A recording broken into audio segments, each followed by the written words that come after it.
Hi, everybody. Thank you guys so much for being here. I really appreciate it. You guys had so many questions. It was really hard to pick them. There were so many good ones.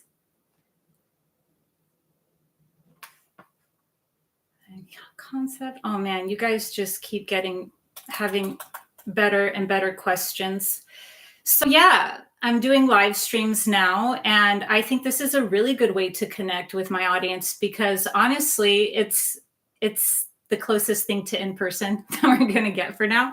But this may not be a conversation, but this still really helps me tap into exactly what you guys are kind of like focused on or have a lot of inquiry about.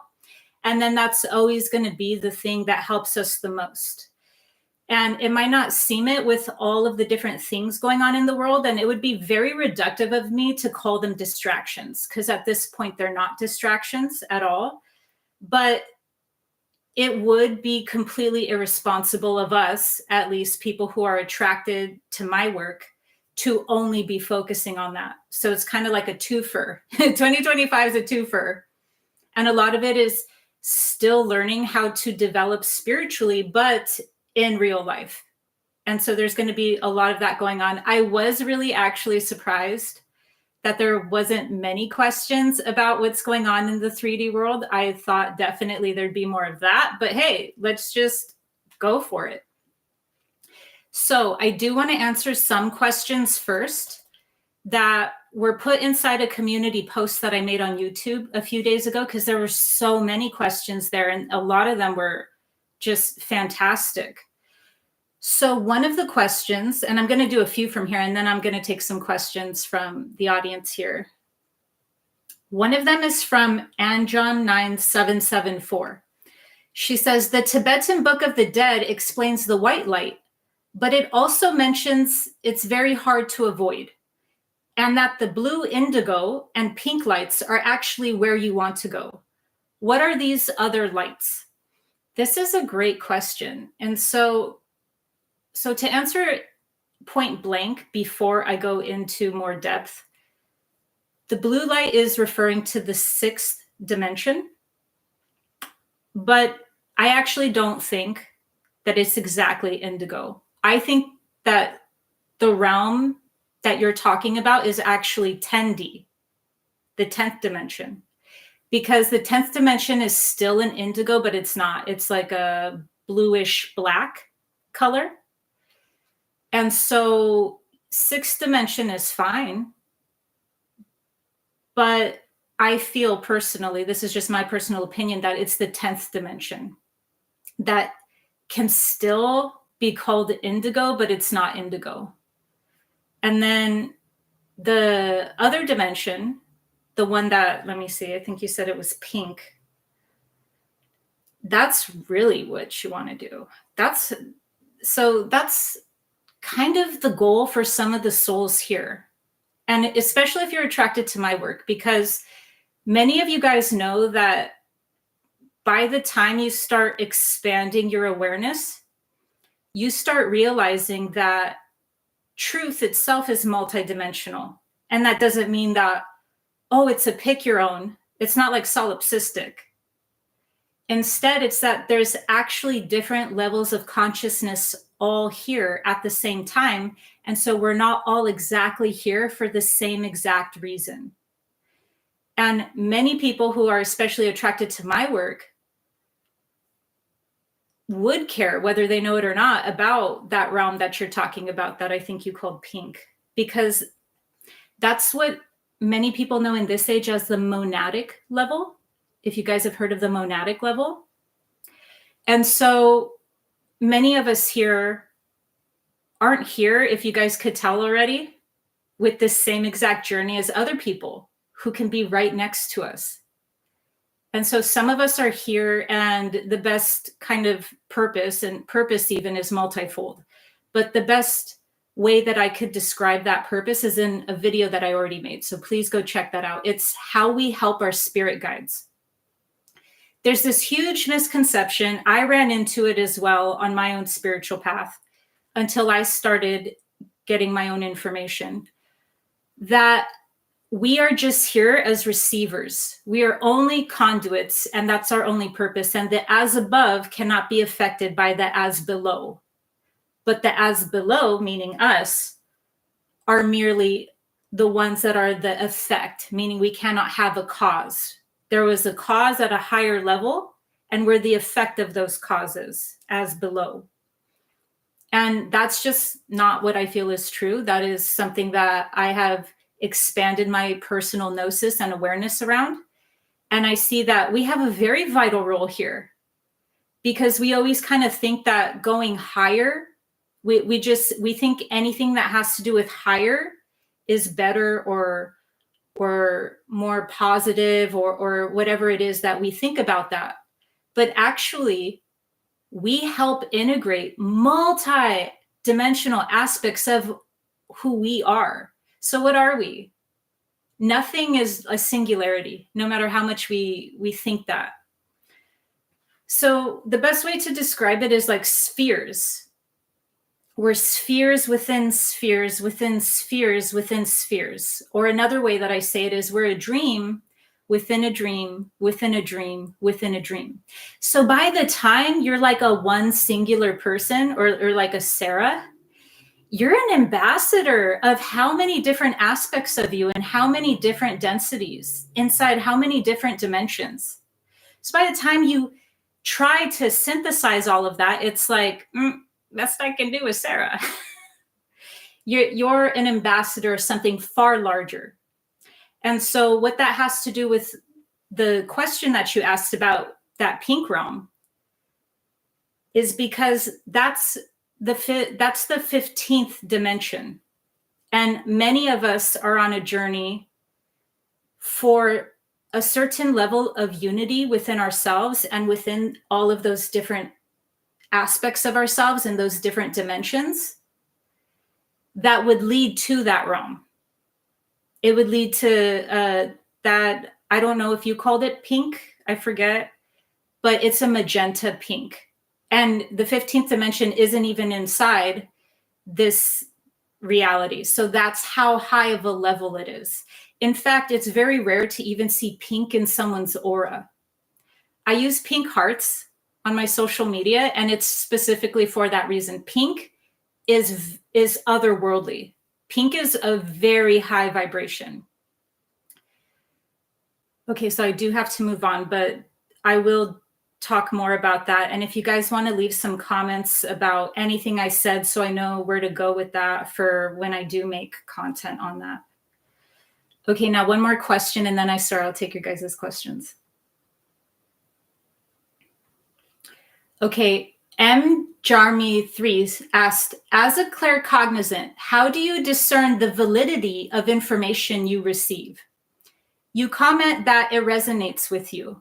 As a budding claircognizant, can you explain more about the idea of resonance around information? Thank you. This is a great question. How do you discern validity of information you receive? Okay, so I did a video on channeling, and I highly recommend that you watch that because I have deep respect for the OG channelers. I have respect for that, but there's a lot of different pitfalls as well. And so by the end of that video, I make a comment about how you become merged so much with your higher self that there's no distance. And when there's no distance, what exactly is channeling at that point? It's more like you're having a conversation from your higher self. And that's how I get my information personally. It's not what I would consider claircognizance is a very funny thing to try to put into words because that's the problem with it in the first place. If it could be put into words, it'd be a lot easier. It is an invisible knowing. It's so invisible that it's very hard to even locate. And so how I would discern that is by first developing Sarah. So for you, I would first develop you. Because the claircognizance, or AKA that knowing, comes from one, either just an innate gift. And by the way, claircognizance in and of itself is something that when a person comes into this reality with, it is like many different psychic centers were mastered in past lives. And that's what I really want you guys to know. It's that your abilities are not only, they're natural. They're not only something that you have to start from scratch in this life. That is not what this lifetime is about. In fact, this lifetime is about really being able to awaken, activate, or remember things so that you can actually gain traction, if you will, not redo something, not repeat something. We already came in with things that, even it doesn't matter if somebody just started listening to my videos today, because the way time works, they would be activated and already have a past and a future where all of a sudden they lined up in a feedback loop, because that's what reality is. It's a feedback loop. They would line up with having a past and a future where, oh, they did master it, because frequency and resonance is very abstract at that level. I hope that made sense. So how do you discern it? You would first start at a very basic level, knowing already that basicness doesn't mean you're starting from scratch as a soul, because you're not. But developing, I would say, logic, developing discernment, like extracting the wisdom from your experiences, things that are very basic, but that get overlooked. And they get overlooked because we're reaching for something more psychic. But almost imagine that higher essence is already there. It just needs to be embodied. So how would you go about embodying that? It would be something like developing discernment, which is usually an issue of attunement. Attunement meaning like you're paying attention. You're paying attention. That's why inner work, shadow work, inner child work, that's why all of those things can lead to more psychic abilities on their own. It's because you're removing and dissolving the veils between you and you. So it's like reality becomes more transparent because you're more transparent. So that naturally just leads to a knowing anyways. And how you get there first is through discernment. And that discernment would come by having, once again, you extract the wisdom and the logic from your life experiences. So what that ends up doing is creating less and less distance between you and your higher self, because you know thyself more. So the more you know thyself, the more you're attuned and paying attention to your lessons that are cultivating your discernment, the more you begin merging. So what you'll eventually get to, this is a key, is that when you're communicating either with your higher self or you're just receiving, we call them downloads. If you're just receiving downloads, so you're not necessarily intentionally communicating, but you're still in a state of communication, you're just receiving at that point. There's not fear the way that we think of fear. You could still be in a state of fear, don't get me wrong.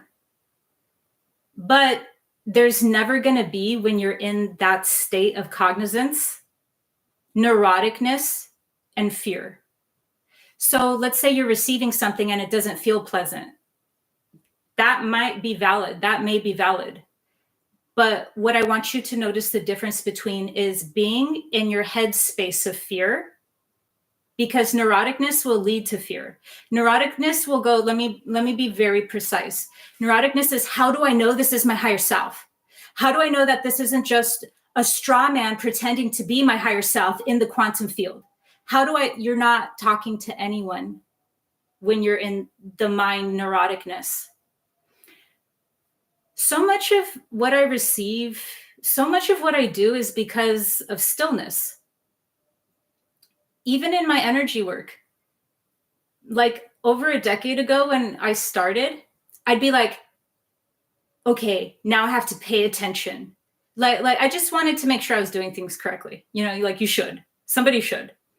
But what I noticed was that it's not even me doing it anyways. It's not how much I'm whatever. And so the more you can develop stillness, the more you're not even in the lower mind that's being neurotic. Neuroticness doesn't heal things, and neuroticness doesn't mean cognizance. Neuroticness doesn't mean that communication is valid. If anything, it could mean that the communication's coming from the lower mind. Now, I really want to make a distinction here once again, that if you're receiving something fearful, that can be its own video. That's not just coming from one place. That depends on the person themselves. For instance, I feel a lot of fear in the collective, but I know the difference between if it's my fear, my genuine fear coming from me versus the collective. So every time I feel fear, I know whether it's coming from me or whether it's coming from the collective. Once you start that level of attunement, you'll start being able to also apply that to when you're receiving information, because it's far more nuanced. And once you start really getting it down, you'll even know if you're receiving information and it's bringing up fear, or you're just in your neuroticness. I say neurotic a lot because that's the best. That's just the best word for so much. Okay, so now I'm going to take some questions from the audience.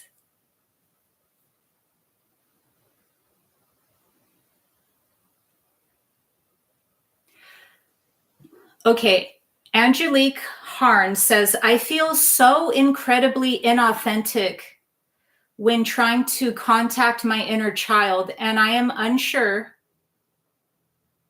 Sorry, the thing's doing something. Okay. I feel so yeah.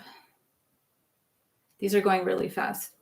I feel so incredibly inauthentic when trying to contact and find my inner child, and I am unsure why. It's daunting when I try to proceed. Any advice, guidance? You feel inauthentic when trying to contact and find your inner child. How that was worded, contact and find.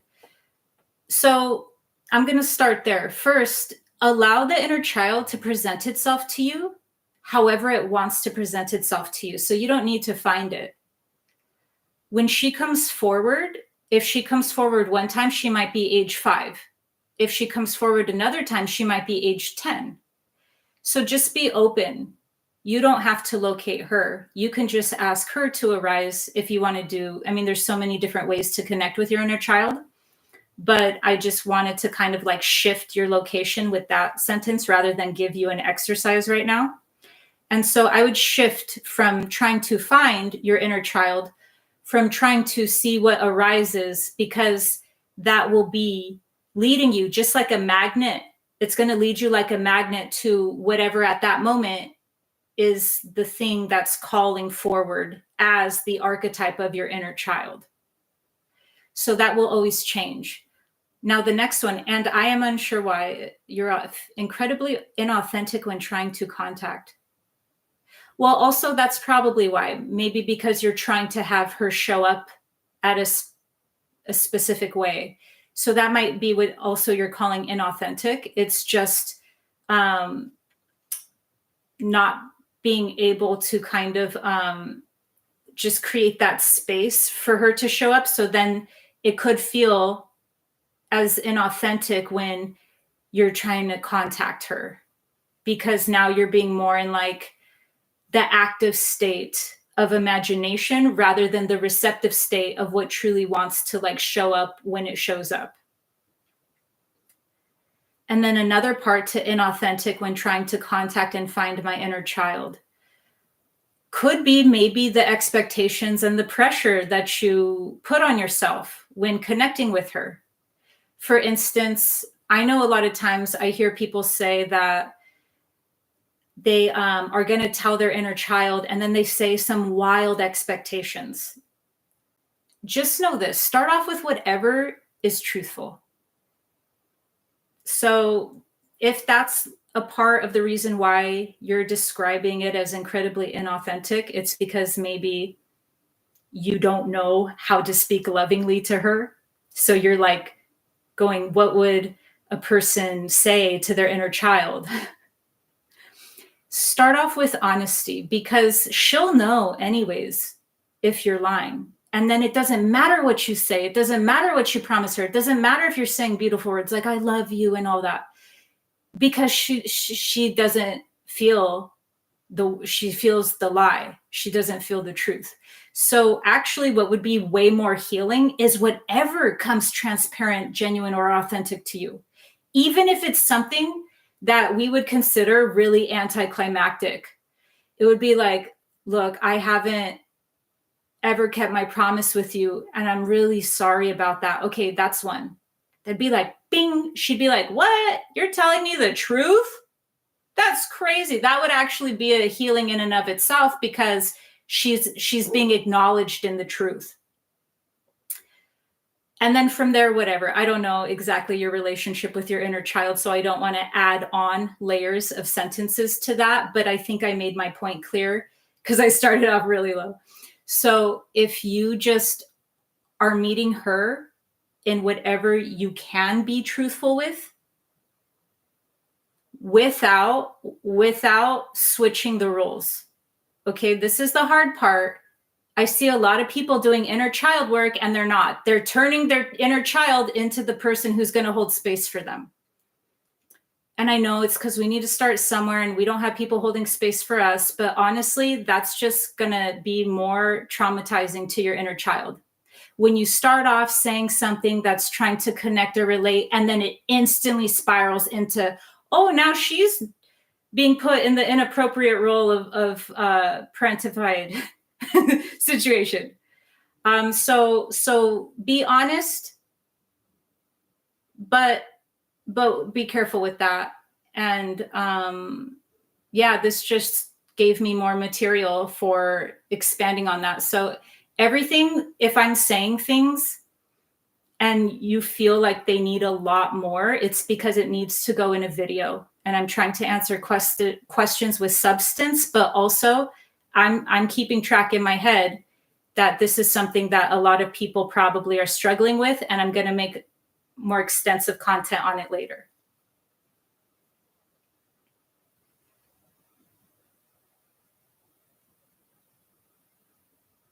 How do I discern between my thoughts and my angels? Your thoughts are your angels.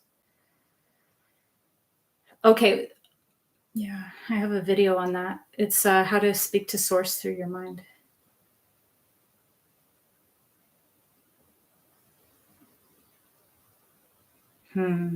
These are good questions. See, I don't know how to answer a question point blank, because I don't like when things like everything needs really long, extensive depth to it. Why do you see the inner child as though one is communicating with another? Okay, that's just called being clever. In your interview with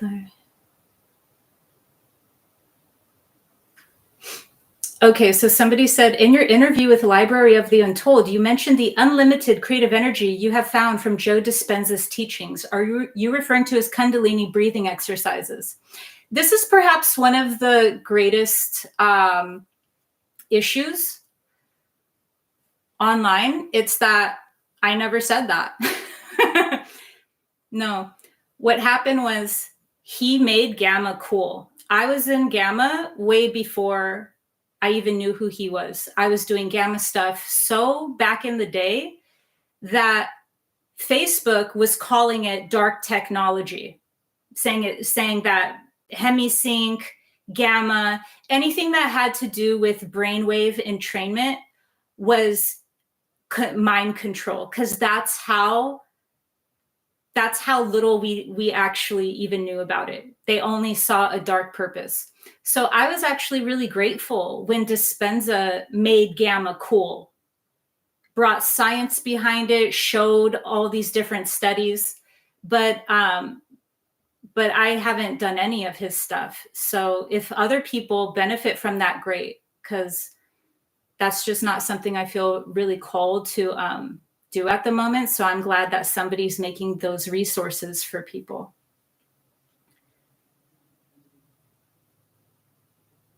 Okay, this is a good one. Nally Chow says, in your interview in Library of the Untold, you mentioned that during a download in Austin, you were psychically attacked. How can you discern that it's an external attack, and what do you do about it? This is a great question, and it also goes into another question that somebody else asked inside the comments post of the YouTube video, or my YouTube promo for this. Somebody said something similar, so I'm going to add that. I'm going to tack it on to this. Thank you very much, Sarah, for what you're doing. Yesterday, I heard about psychic attacks by false light entities on spiritual teachers and people, especially during spiritual events. It would be important to know how to protect myself from such attacks and how to recognize false light entities. So you can see why I'm blending these two questions in together, right? They sound just like a paragraph of one question.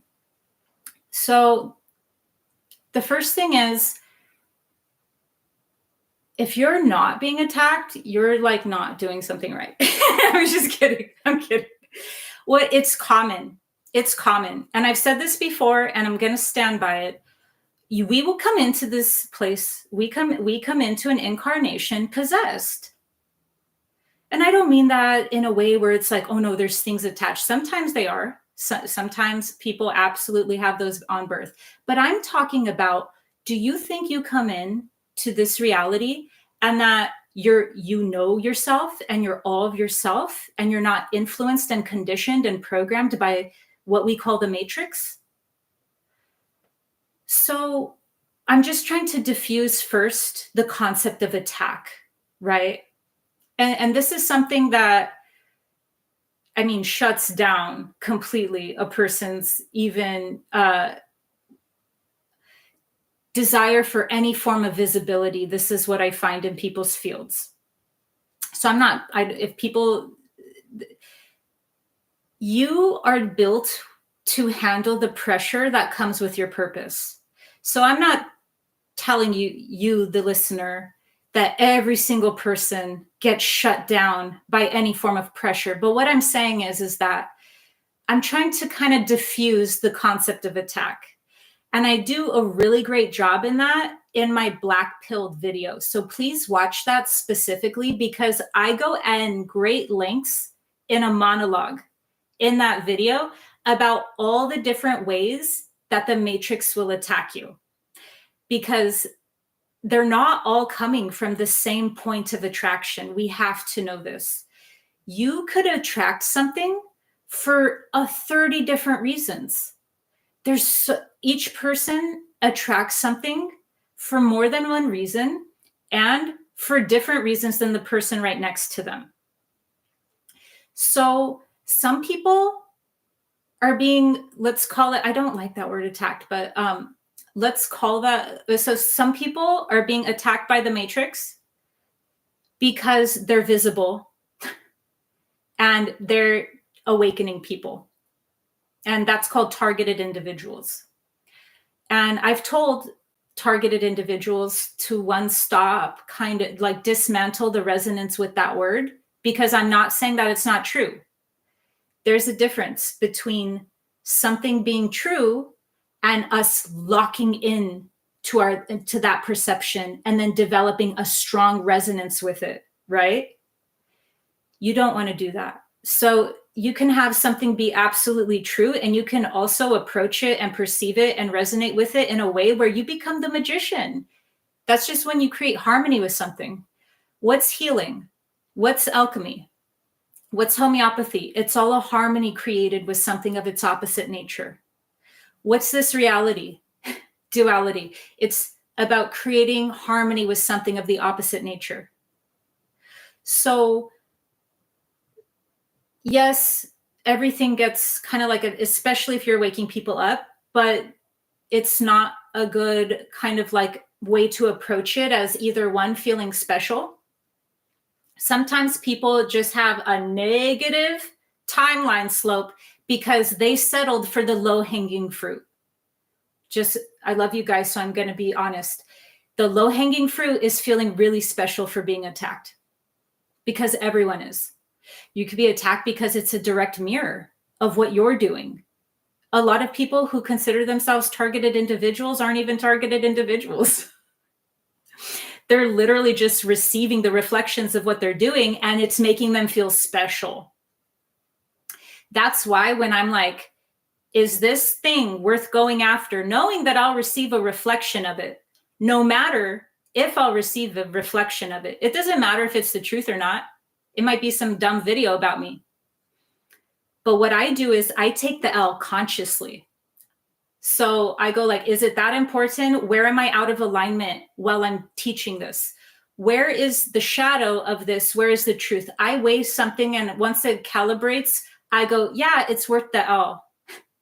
And then I go, because that's how important calling something else out is. Knowing you're going to receive a call out, but it won't land the same. It'll be like a snowball that unraveled by the time that it gets to you. So that then it's just like oh. Why? Because you were responsible. Why? Because you didn't think you were above the law. Why? Because you're actually, dotting your I's. So like things are going to always come at you. And so that specifically, that event was about the Vatican. And that happened again when I came out with my 2025 predictions video. When I came out with that annual energy update,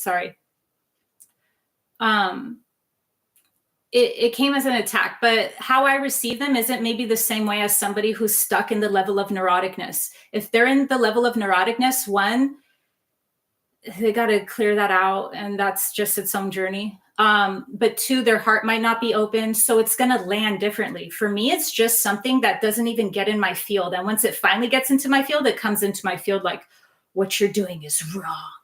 It's like fear. It's like such like a fear wrong. And so I was even going to take that part out of my annual energy update.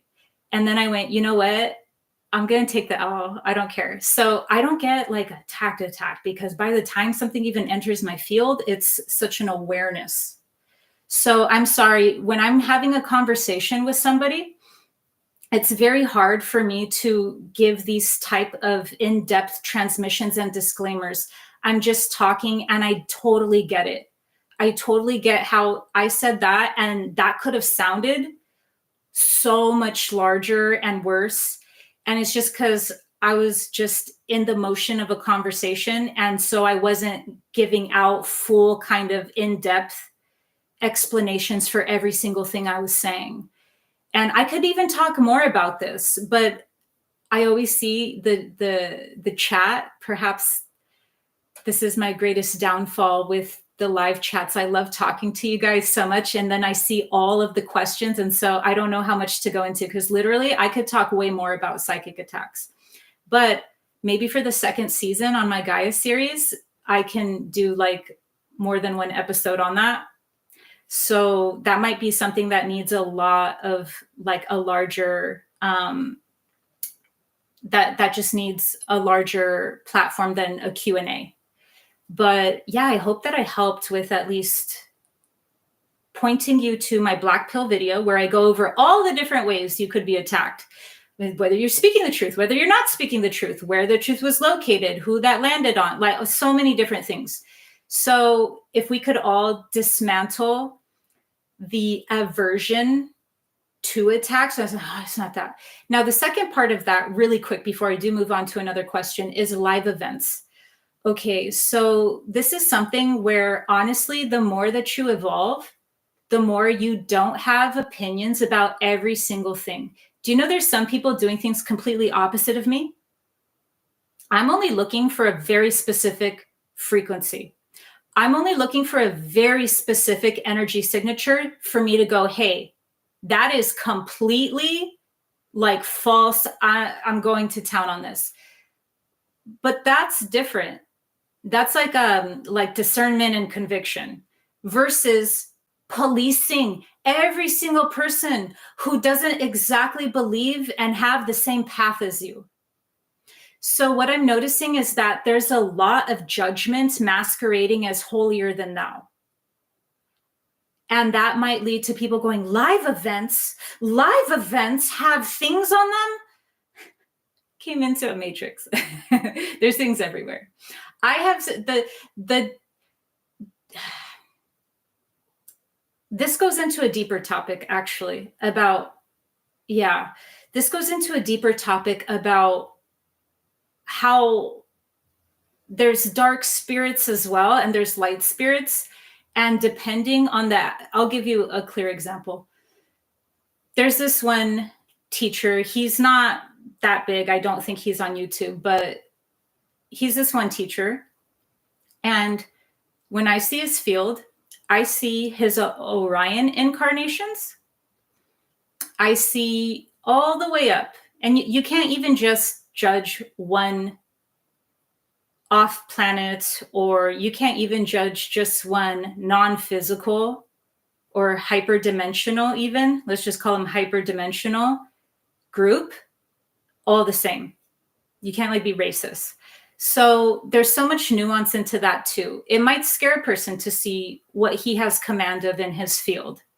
But when you look into his field, you'll see that there is such integration that actually they're working together. And then you'll see other people who go, oh, why are you wearing black? Oh my God, like you wore black the other day. Like, why? Do you like what I'm saying, which needs a larger episode, is that at a certain level of integration, you can't judge light by light and you can't judge dark by dark. And you have to now become more advanced than that. You have to now become more mature than that and see actually what's going on in a field. So, and fear is just going to dumb it down. It's going to make you go fundamental. It's going to make you not understand things. So back to events. Why I'm saying that is because there's a lot of judgment going around about events, and I don't think all events are great. I'm not going to sit here and tell you I have discernment that, oh, all events, but my God, we're like fourth graders when it comes to freaking like human, like we cannot, the best you can do is have resonance. If you have resonance with a teacher, if you don't have resonance, then you'll be afraid and you'll go, oh my God, why did I go to that thing? And then whatever activations another person received from that same event will actually be the things that you're like afraid of. And you're like, I went to that event. The best you can do is resonance. If you go to an event, even if you end up growing out of the teacher later, even if you end up growing out of the information later, if you are able to look at that and go, I have resonance here, it's the best I can do as a human. Because I'll tell you, staying behind a screen, real brave, real brave. So just notice the judgments parading around as having discernment, because it's not. And there's so many other things that I could have an opinion about if I really wanted to play that game of judgment. And also at my events, now this is just a plug for my events. When people meet me, they tell me that they're going to lunch with like somebody who they met at my event. And that lights me up. And that's what I do. It's because people resonated with my work. And I hope that they're not narcissists, because I don't want that karma, but people resonated with my work. And then they came to an event, and then that already weeds out so many people. Because think about how much people are into my content. So you already weeded out a lot of people. You could already, I'm not saying you'll have exact resonance, but you'll probably have more in common with somebody next to you than not. And that weeds out, because how many people are the tip of the spear? So you're already gonna be in an environment. If you're looking for a fertile environment, you're already going to be in a fertile environment. Now from there, I don't know what to do. I can't make people talk to themselves. And I've thought about this a lot. I'm like, how do I get people to interact? And that's just, I can create an event, but I can't make people talk to themselves. So you guys are going to not be weird. I hope that answered your question. Okay, yeah, it did. Okay, you're welcome.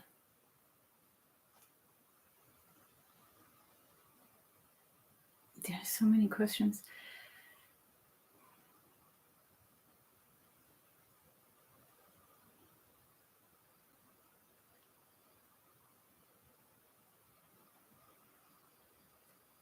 Sorry. Okay.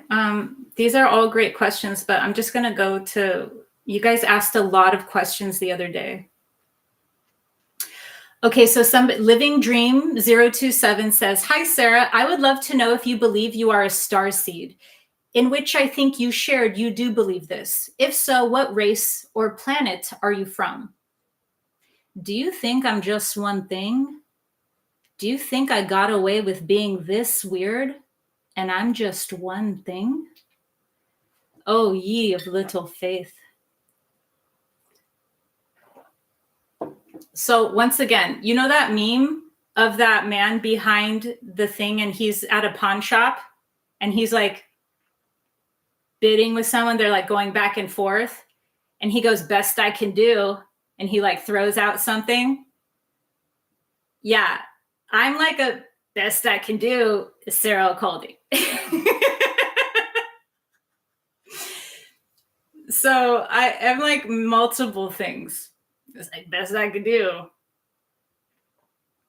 Put a camera here. I hope that answered your question. Okay, now actually that leads to something larger. Now, imagine that you always wear a specific type of clothing in your wardrobe. And that's what you're calling right now, let's say Pleiadian. So you're like, "Oh, I'm from Pleiades."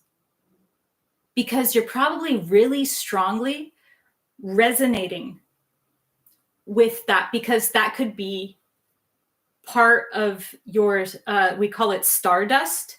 It's just like a part of your soul stream. It's a part of your etheric template.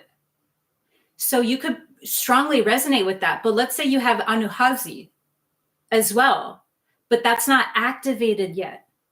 But that's still a part of your wardrobe. You just haven't like looked in the closet and you haven't seen that outfit. So you're really resonating with something.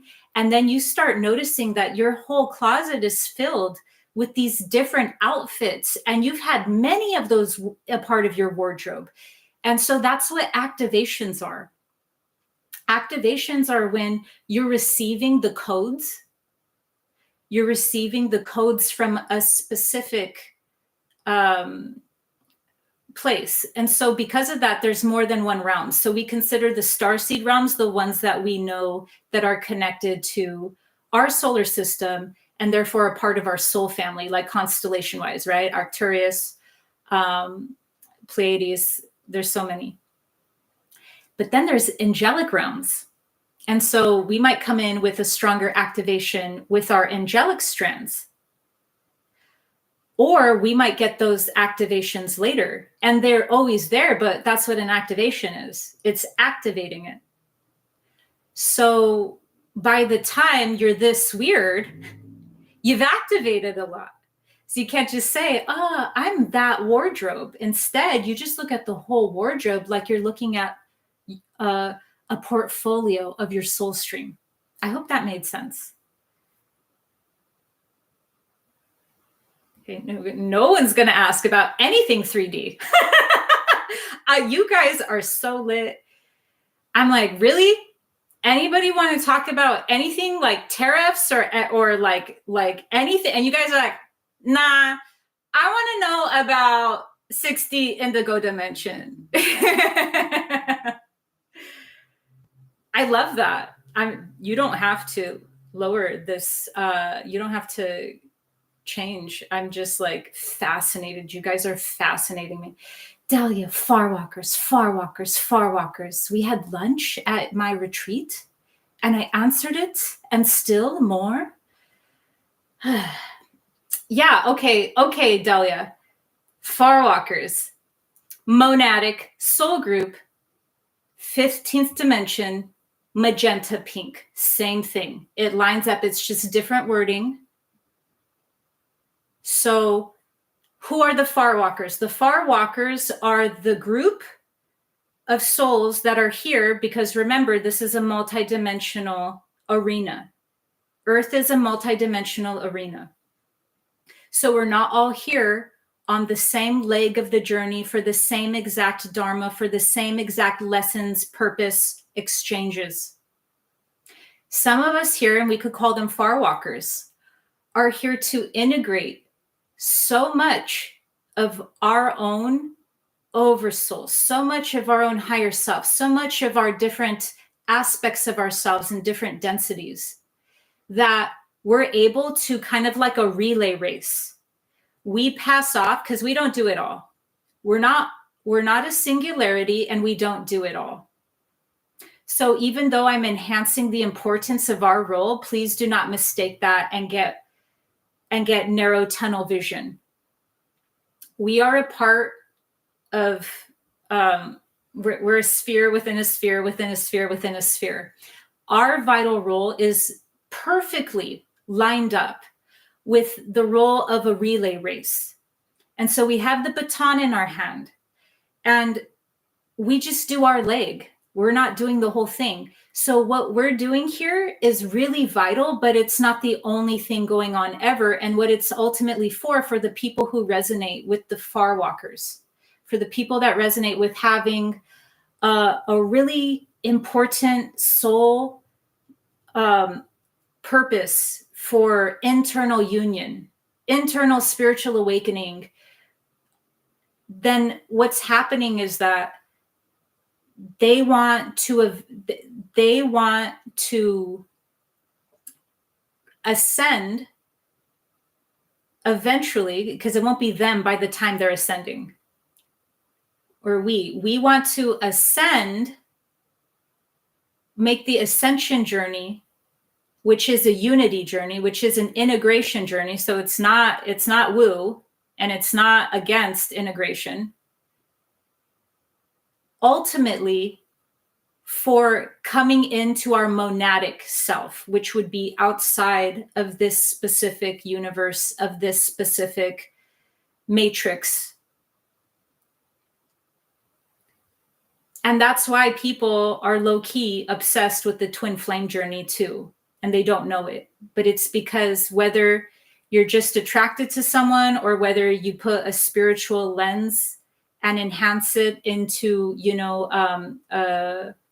a twin flame, whatever it is, it's all really about this. The far walkers, ascension, integration, healing is all just different prisms of one thing, which is that means your soul at a soul level, whether you know it or not, whether you have cognition of it or not, your soul is calling you to go into more embodiment, go into more union at a higher level.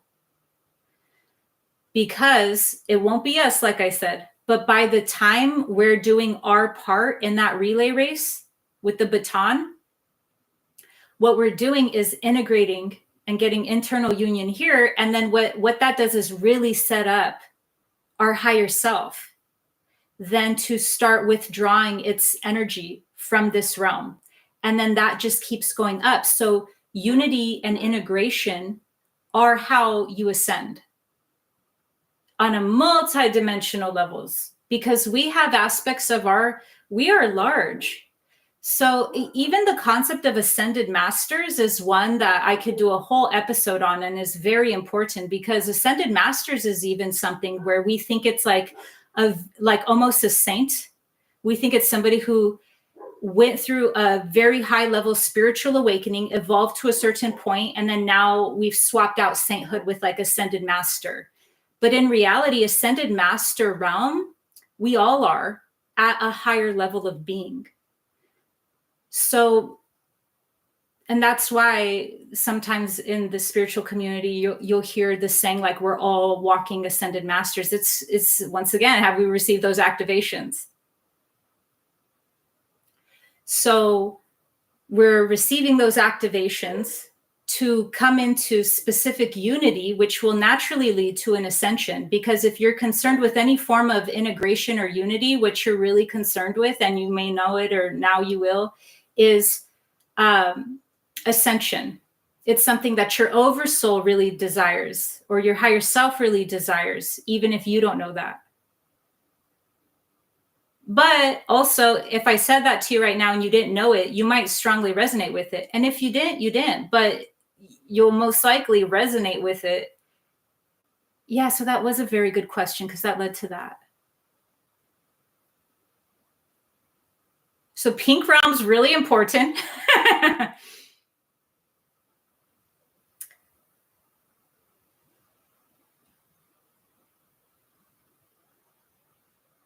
don't know what that question that needs like. You're welcome. It's like not okay, Christian Madrid. You know, sexuality. Once again, Christian Madrid's question: what is your personal opinion take on sex and the other thing in relation to spirituality? It seems to be a divisive topic with so much contrasting information. I'm going to piggyback that question with another question that somebody asked me in the comment section of that one post I did promoting this live, because it's similar.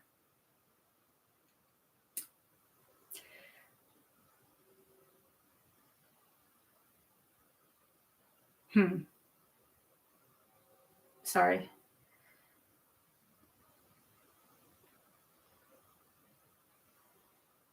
Okay, I can't find it. It was really good. It was about relationships. A guy wanted to know about relationships. Let me see if I could find it.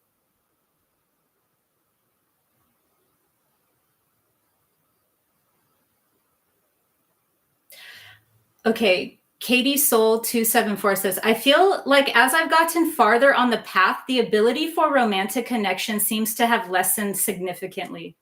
I am aware this is partially because I am choosing to focus on the path, and also the pool of people I want to be connected to in that level of intimacy has greatly reduced as my awareness raises. We are all awakening, but it feels a lot of those around me are still sleeping, and I have no desire to be in romantic connection with them because it feels like I would be lowering myself. Is walking the spiritual path immediately a relinquishing of potential for romantic connection? Okay, so that actually wasn't anything like your question, Christian. But I'm going to land this plane. Okay. So both of those questions. What is your personal take on sex and in relation to spirituality? It seems to be a divisive topic with so much contrasting information. One,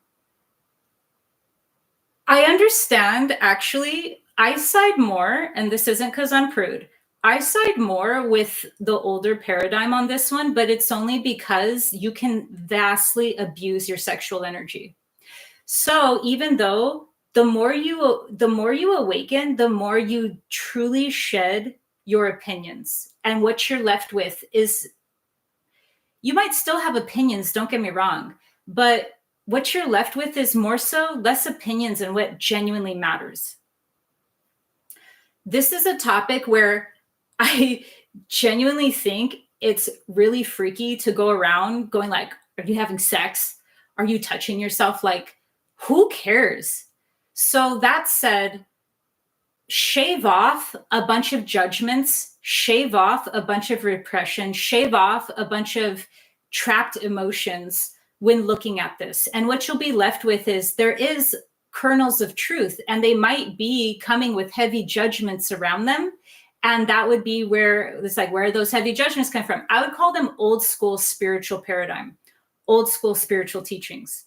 So if we shroud out all of the judgments, all of the repression, all of the control, all of everything around this, we'll be left with like, don't care, literally better things to care about. But two, we'll also be left with, we become more responsible with our energy in general, especially if we're talking about all the different layers of our energy, especially sexual energy. And this isn't because, once again, we're coming from an atonement and that's wrong. If you're in that level here, you're not understanding what's beyond that. What you're looking at now is the more your energy becomes distributed and dispersed, that doesn't feel good at an energetic level. That's why you hear the term, like, I don't know if you've heard this term or not, but that you can F so much that you don't know who you are anymore. So between those two poles of like, F so much, you don't know who you are anymore, right? This is because you're just sharing your sexual energy in all these different whatever. But then look at the other end of that. And what you'll see is if you're in any form of denial, if you're in any form of repression, or if you're in any form of judgment of your sexuality, your sexual, just that, then you're either or. One, you can verge on the level of possession when you're effing so much you don't know who you are. The other, you're in the false light. You're doing things from not a correct perception. It's not a mature perception. Now I'm going to segue that into the question that the person asked about, I don't know, I think it was something like, he said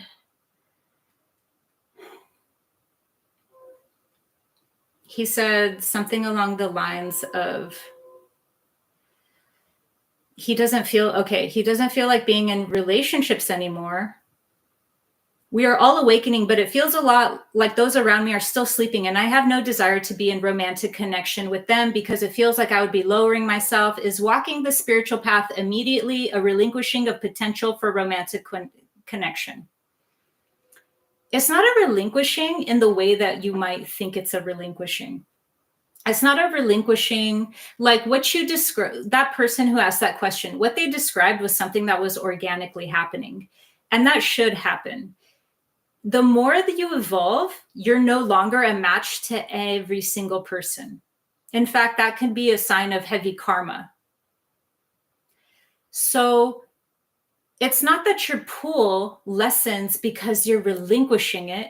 It's because your energy now is not able, the more you awaken, the more there's supposed to be expansion, but also integration. And they don't always happen at once, and it's nonlinear. But that integration is what we also call healing. Because what's the act of healing? Healing can be called so many different things, but if we want to get really left-brained about healing for just a moment, we can look at it as consolidation. What's consolidation? It's like that Tetris thing. It's like when you're consolidating things that are not consolidated. So that consolidation is just a very left-brained way of saying healing because it's integration. So why I'm making the point to kind of like talk about consolidation when it comes to this question is because karma in and of itself the more you can have a karmic pool to anything, the less you're aware. So you might be able to be attracted to like anyone, but the more that you consolidate or the more aware you're becoming, it's not that you're relinquishing anything. It's that now you are not attracted to just anything. And I did a video on this. I did a video called the spiritual reason for romantic attraction, or the esoteric science behind romantic attraction. If you type in The Alchemist and you put in romantic attraction, the video should come up. And in it, I don't talk about this specifically, but it's still just a great resource to have that explains attraction, because romantic attraction is the most spiritual thing ever. So it's not separate from spirituality at all. And so the more we understand it, the more we understand attraction and what is life. The closest veil to the spiritual in our lives, which everything's spirit, but the closest is, oh, I like that person, right? Like, it doesn't go away. So it doesn't go away, but it changes. And for some people, it might. That's why after I did that video, some of you guys had a question about, but I'm not attracted to anyone. Some of that I felt was numbness. Others I felt were genuinely coming into almost a level of like asexuality, but not on purpose. And it was just, it was a different energy signature. So we can't even look at like not being attracted to somebody as always being high level, but I do want to kind of like, I teach esoteric topics. I can't water them down and be politically correct. So there is a level of internal union, and I'm not saying that it's asexual, but it can have asexual vibes. Do you get, like, am I making sense, you guys? I will actually need to refer to your guys' chat to know if this is making sense, because I know that when I speak, not everything is exactly understood. So I kind of want to make sure that this point is understood. I'm not saying you will become asexual, and I am not saying that asexuality means that you're more enlightened, okay? What I'm saying is you will, what I'm saying is there will be kind of like if you're listening to the radio and all of a sudden you hear like a different channel come in. Have you ever been listening to the radio and you hear a different channel come in and you're like, oh, that's not the channel I was listening to? And then it'll come out. That will be asexuality. Asexuality will have this like this vibe, kind of like if you salt your food. Guys, I have to teach this. You guys have to know this.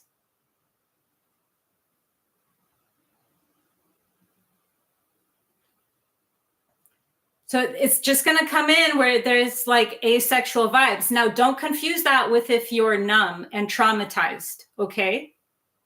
That's the funny thing about this reality. The one side can have its complete mirrored opposite on the other side. Jung called this, he had a term for it, anemondia. I don't know. It's one of those weird words that you actually have to practice in front of the mirror before you say it, because who the hell would say it naturally?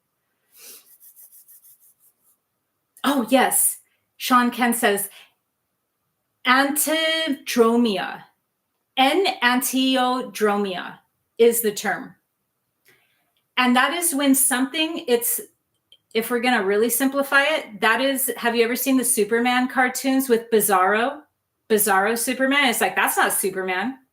That's the Superman from the Phantom Matrix. It's like the complete polar opposite of Superman. So everything that has an actually like what I would consider aligned version has a mirror opposite in the Phantom Matrix of Bizarro Land. So it's like, it's everything becomes those two Spider-Man pointing at each other where it's like, but I'm the real thing, but I'm the real thing. So I'm not putting asexuality on a pedestal. I'm just letting you guys know that the more a person is not just attracted to everything that gives them attention or likes them or looks or whatever is fulfilling a need, you're going to still have attraction, and it's going to be divine. And there's a totally spiritual reason behind it. There's even like really high level ascension reasons for it. And if they're not, and you're just in a karmic cycle, that's fine too, because it's all divine. So you just need to learn how to, like what that means. You need to start breaking down the dynamics of why you're attracted to that, or what a trauma bond is, what all those different things are. So no matter what, but there are different lessons. There are different octaves of lessons going on. And one is straight up more karmic than the other. And they're all karmic, but they're different layers. So with that, there's like asexual vibes that come through where it's like, hey, and that's just because you're reaching internal unity. It's not something you need to kind of like hone in on and go, oh my God, I'm asexual now. It's just meaning a certain divine internal counterbalancing is happening within you. Okay. Because that was the elephant in the room. It was asexuality. I got way too many questions about that after that video. I went Murphy's Law. I went, I thought I was going to get a lot of stuff for this video. I didn't think I didn't think I was going to get that many asexual questions. Yes, we are all unisex. Or as somebody, I used to, somebody said we're all unisex. Yeah, no, I'm going to drop that. Okay, 6:30. So yeah, I talked for it. Okay, so you guys, I'm going to take one more question.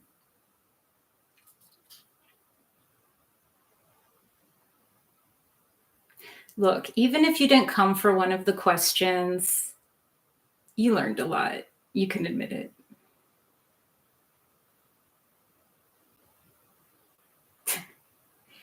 Is sexual orientation a real concept? I don't know what that means. How do you stay in high vibration? I think people want to know that.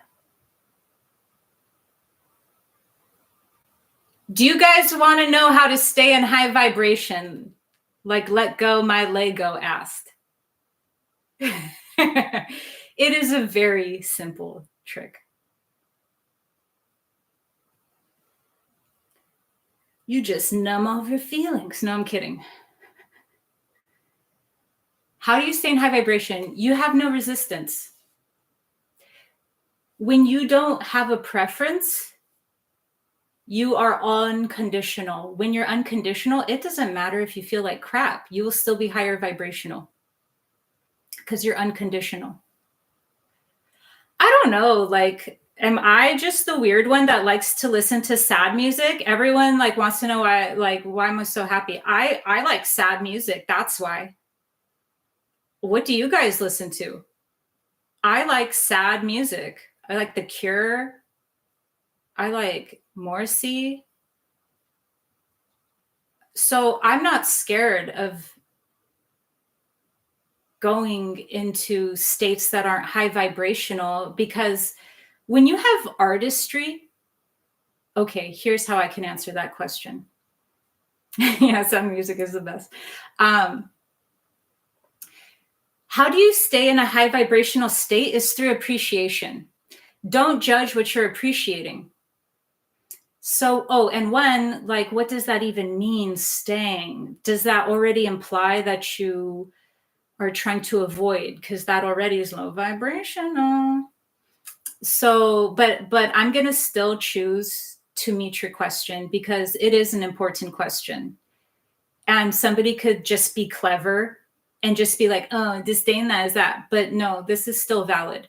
So how do you stay in a high vibration is one, you go into unconditionalness, but it's like, how do you get to unconditionalness? You, one, have to develop a lot of intimacy with yourself to not have resistance to being in any or state. That becomes unconditional. So here's the important kind of like step by step. Acceptance leads eventually to unconditional.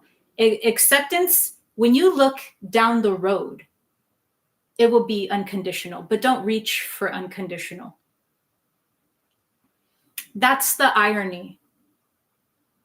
It's the same as when I started this live and I was talking about how when you're not thinking, is this my higher self? Like when you're not in the neuroticness. So if you're like, how do I go unconditional? Which wasn't the question. I'm aware of that, but bear with me. If you're like not reaching for unconditional, because then that becomes paradoxically very neurotic and very conditional. But if you just know that acceptance eventually unfolds into unconditionalness on its own, because the more you can accept, the more there's a willingness, and that what happens is that willingness is just the willingness. It's just, I'm willing to be sad. I'm willing to be mad. I'm willing to be happy. I'm willing to be in a funny mood, whatever it is. Like you become willing to be in certain tones, like a song that might not be your native tones.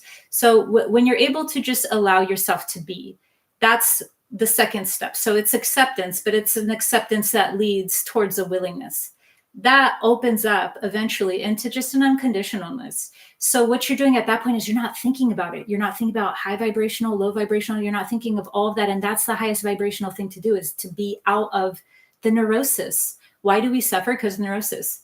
So yeah, if I really wanted to just like pull one over on you, I would sit here and tell you something that sounded very politically correct and very spiritually correct, and it would still not be the truth of what is ultimately correct. The truth is, what are you in appreciation of?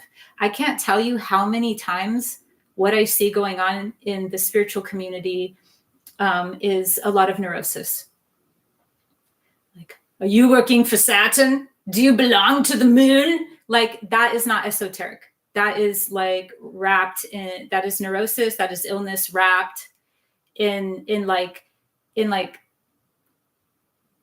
spiritual speech or something. Like, if you can appreciate deeply something, that will not only enhance your quality of life, that will enhance your character. I'm like studying harmony now in songs. Why? I'm certainly not going to make money off of that. Why? Because we're lacking character. We're all just falling down pipelines. Why are we falling down the pipelines? Because we lack character, because we lack character development. So anything that brings you into appreciation will start enhancing the dimensions of what's around you, or knowledge, or anything. And that deepening is going to eventually lead, in whatever you're doing, to higher vibrational. I hope that made sense. You guys, we laughed, we cried. I love you all. Someone said, great interview with Gaia Network. Before I sign out, you guys asked me a bunch of questions about when I begin my Gaia series. We're going to be filming soon, and then I will get back to you on the next live stream with an actual kind of like deadline. I hadn't asked because I'm just so in the moment. I'm just so high vibrational. I haven't asked such a crucial thing. But I will get that information to you guys. All right, I'm sending you all infinite love and gratitude, and I love connecting with you guys.